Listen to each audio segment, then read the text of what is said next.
una empresa le suben el precio de algo y automáticamente traslada los efectos de ese costo al consumidor. ¿Acaso que son gente pendeja?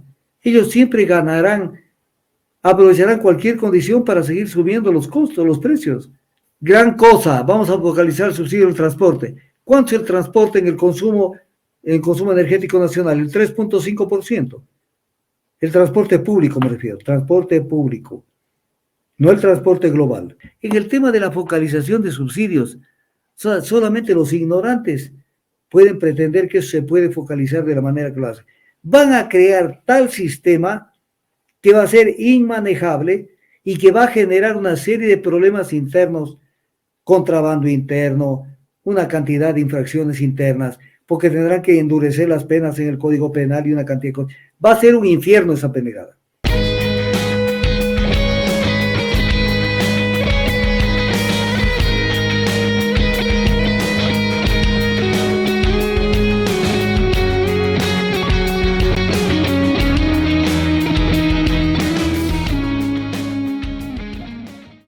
O sea, vivimos un sistema neoliberal en donde el gobierno se niega a fijar precios de todo y todo se hace, se inventaron algo que ya le pusieron marca en el municipio de Quito y entiendo que esto lo repiten en otros municipios. Por ejemplo, el pasaje costaba 25 centavos. Entonces, en vez de decir, hemos aprobado el nuevo pasaje en 35 centavos, primero no lo hacen de una sola táctica, sino que analizan una empresa de las tantas que dé el servicio, porque las líneas de buses son enormes.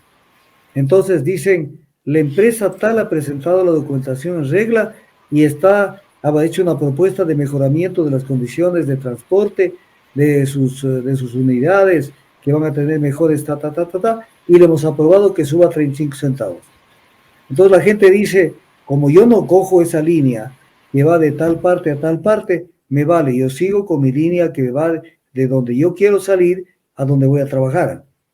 Entonces van así, pasan 2 meses, aprueban a otra empresa que le suben, pasan 2 meses más y la aprueban, hasta que al final no aparece la gran decisión de decir, se elevó los pasajes para no provocar la reacción de la gente.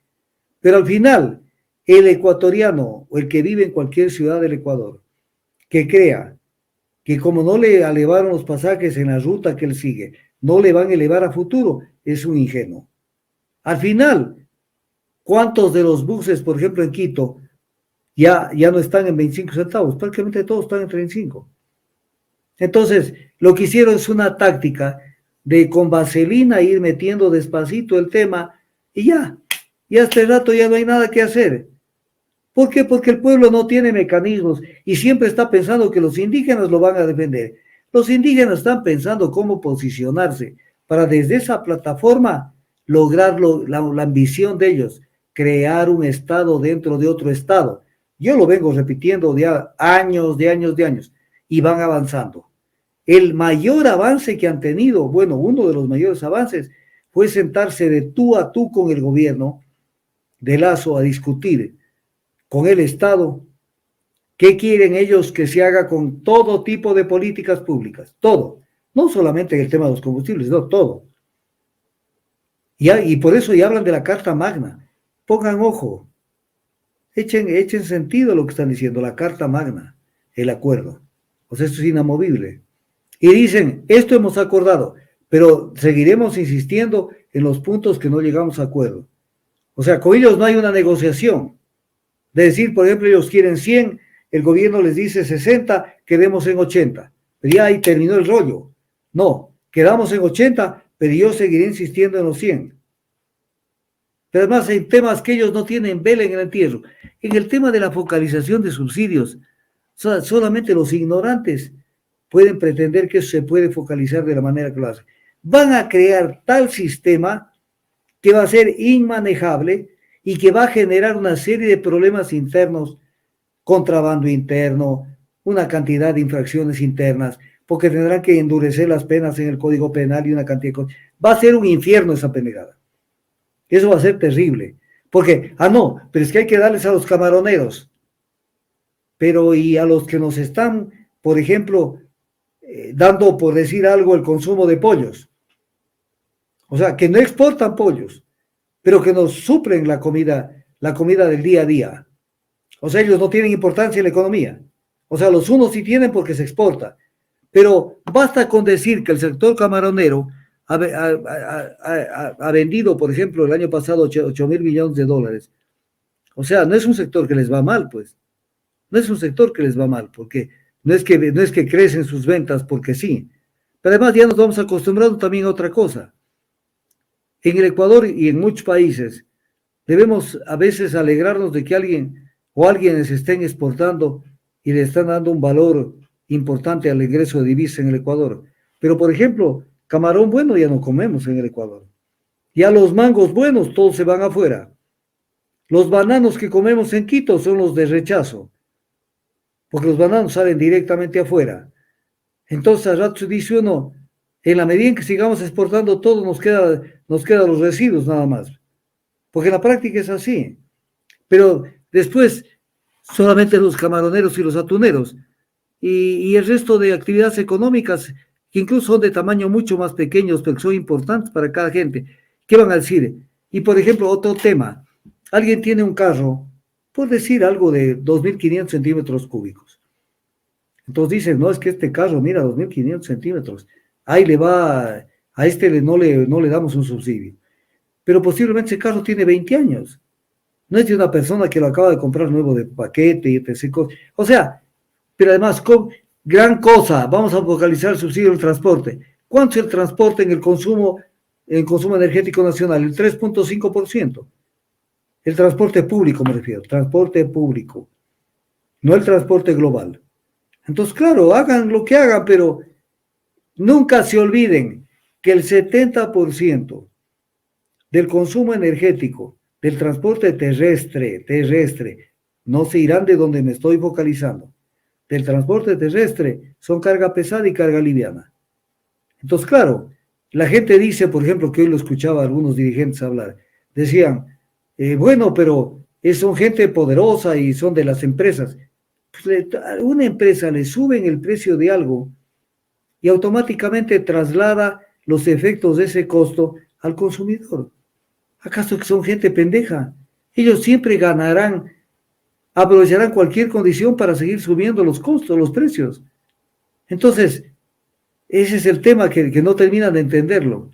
E incluso hay un tema que los chinos lo ejemplifican, no los chinos de ahora, los de la China comunista, no, la filosofía china. Dice, si no llueve en las alturas, el agua no llega al llano. O sea, una economía es importante que tenga un sector empresarial poderoso. Obviamente con controles, con regulación. Pero un sector empresarial sin controles es un fracaso para el Ecuador y para cualquier país. Pero tenemos que tener estructuras poderosas en la economía. Pero el punto más crítico de la economía es control. O sea, el Estado tiene que regular, controlar y sancionar. En la China, en la Cochinchina, en Tailandia, en el Congo, en Tanganica, donde sea. Regular, controlar y sancionar. Si no, no cabe la existencia del Estado. Entonces, cuando se niega a regular, entonces un poco como que dice, aguántense, sobrevive el que pueda, tasas de interés por las nubes, precios por las nubes, sin control, sin absolutamente control. Entonces, cuando uno ve eso, dice, ¿a dónde vamos a parar? Yo soy una persona que no ahora, siempre he estado en las compras, desde que era joven. En Loja, me acuerdo yo, jovencito, ya cuando mis hermanas dejaron de ir al mercado, ya estaban más señoritas, a mí me mandaban al mercado. Me acuerdo con un billete de 20 sucres, y yo sabía todo lo que tenía que traer, me hacían la lista, y sabía comprar todo. Pero obviamente los precios de vez en cuando salían los intendentes a controlar precios, con balance en mano, con una cantidad de cosas. Ahora, pongan el precio que les dé la regalada gana, que además ni los productos son buenos, porque muchos de los productos se llevan para afuera. Yo, por ejemplo, aquí en Quito, no he vuelto a comprar los mangos que me gustan, los amarillos, los grandes, los duros de comida, porque ya no traen ni siquiera, todo se va para el exterior. Ya no hay la piña de Castilla, se va para el exterior. O sea, se va para el exterior. Comer cierto tipo de cosas que antes las podíamos comer, ya no las podemos comer porque se van para el exterior. Entonces no nos queda lo mejor. No nos queda lo mejor. Y entonces se desestima la producción. Antes consumíamos fruta de Tungurahua, de muchos sitios, fruta riquísima. Ahora viene una fruta envasada, no envasada, sino empaquetada, desde Chile, fruta dura, insípida y sin sabor. Estamos fregados. Entonces, tanto en lo que importamos cuanto en lo que exportamos, que no hay un plan nacional, no existe. Y lo único que se privilegia es cómo se favorece al exportador. Pero y en el tema de subsidios, yo me río cada vez, no ni siquiera quiero opinar, a pesar de que yo conozco esa materia, porque para conocer esa materia hay que conocer el balance energético. Porque si no se conoce el balance energético, la gente puede estar pajareando en el aire creyendo que las cosas son de un tamaño cuando son de otra. Si no se conoce el balance energético, no se sabe. Y cuando uno conoce el balance energético, que yo sí lo conozco, el balance energético ecuatoriano, que además eso lo conocemos desde hace muchísimos años, porque coincidencialmente, cuando tuve a mi cargo la Secretaría General de la Organización Latinoamericana de Energía, para toda América Latina, que fue hace 30 y pico de años, cuando tuve a mi cargo es cuando se desarrolló, cogimos la posta y se desarrolló el tema de la metodología para la elaboración de los balances energéticos. Y si ustedes cogen un balance energético de Ecuador, ustedes van a ver que en lo que comienza a desarrollarse el balance dice, para la elaboración de este balance utilizamos la metodología de la Organización Latinoamericana de Energía OLADE. Eso se lo desarrolló cuando yo estaba en la Secretaría General de la Organización Latinoamericana de Energía OLADE. Entonces el tema lo conozco casi 40 años. Lo conozco. Entonces, cuando uno ve esto y le oye al ministro de Transportes hablar pavadas, le hable a un indígena que no sabe dónde está parado, pero lo único que quieren es focalizar, pero no saben por qué, ni cómo, ni cuándo, ni a quién. Y creen que es un tema de tillos, así, tan sencillo como chaspear los dedos. O sea, es un tema grave y en eso nos metieron y después vendrán por el vuelto, pero los tendrán aquí y la conferencia episcopal dando clase de equilibrio en todo el tema.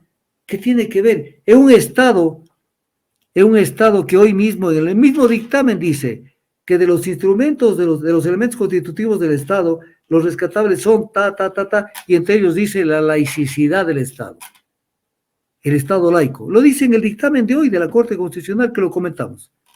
Y entonces yo me reía cuando leía esa parte, digo, la laicidad. ¿Cuál es la laicidad si se reunieron los indígenas con el gobierno en la casa de la Conferencia Episcopal Ecuatoriana? Váyanse para el carajo. Ese es el colmo. O sea, sí es el colmo. Y entonces, o sea, le manipulan. Estamos en el 2022, que el bicentenario de la independencia, no sé qué y no sé cuánto. Y seguimos con las mismas taras. Las mismas taras. A la hora de la verdad, lo utilizan a la curia y a la iglesia para que aparezca y dé una sensación de que ellos son los que están administrando justicia a nombre de Dios o de la religión. ¿Y qué tienen ellos que ver en esto? Pues tienen que dedicarse a predicar el más allá y no meterse en el más acá. En el más allá hagan todo lo que quieran, pero en el más acá no se metan porque ellos no tienen ningún derecho en el tema político.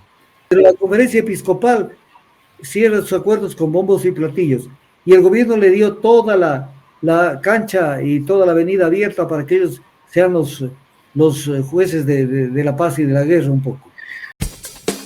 Esencia Marina, agua de mar con el más alto estándar de producción, con procesos de purificación a través de filtración UV y ozonización, embotellado con plástico alimenticio, agua de mar totalmente apta para el consumo humano por el aporte de minerales y oligoelementos, comprobados.